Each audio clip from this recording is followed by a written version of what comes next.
Hello guys, Jen Soriano. For today's video, ayan, gagala ang inyong princess, Charis. So, yun nga guys, no. Dahil ang tagal-tagal ng train, naisipan ko mag-vlog at nabubulol na ako guys.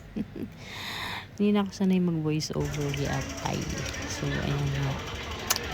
Another take of video again.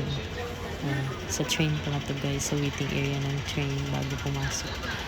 Kasi nga pupunta ako dito guys.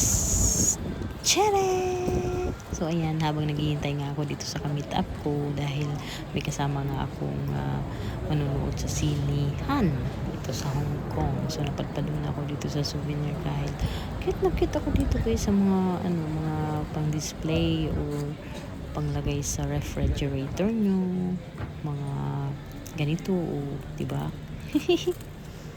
Ang cute guys, no. Pero na lang talaga ang wala guys. Nag side mirror lang ako dito, side mirror. Basta guys, nag side mirror ako dyan.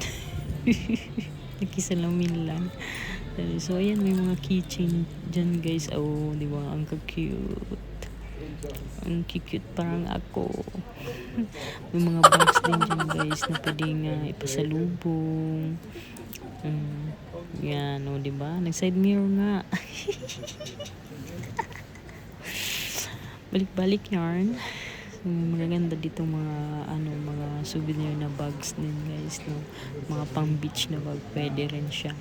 So kahit panggala pa mall pwede. May nakalagay na I love Hong Kong. So ito nga, bumalik ako dito sa may mga porcelas na souvenir.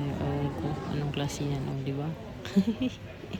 And then ano ba yan, ba't ako bumalik dito ulit sa bag? Binalikan ko pala kasi yung price niya ayan, $79 guys ang Hong Kong bag. Pero maganda guys, matagal yan siya, matagal yan. Di ba bumalik ulit sa Disney princess nyo sa salamin? Hindi na kontento talaga bumalik sa salamin. Ay, ambot naman yun.